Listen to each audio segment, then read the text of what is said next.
श्री राम की नगरी में हमार फिल्म के शूटिंग हो रहा बा, जौन फिल्म के नाम है धर्मा। तो आज सोचनी है आज फिल्म आज स्वतंत्रता दिवस है और आज हमार फिल्म भी रिलीज भइल है बिहार में, हम है राही प्यार की। तो बहुत अच्छा सब कोई काम कैले बा। और भाई पवन बा फिल्म में, हर्षिका पुनाचा जी बाड़ी, बहुत बढ़िया काम की है, बहुत बढ़िया काम किए हैं। और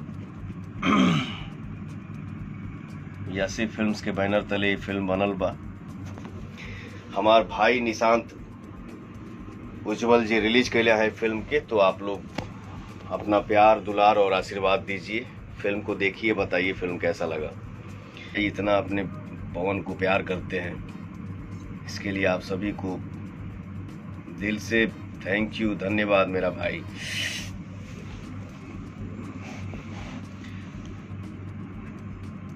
स्वतंत्रता दिवस आज दिल से एकदम मनाओ जा सब केहू।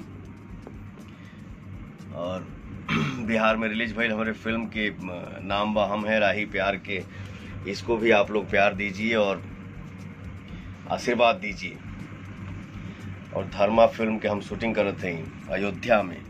ये गेटअप देख ही रहा बा, बड़ा अच्छा लगा था।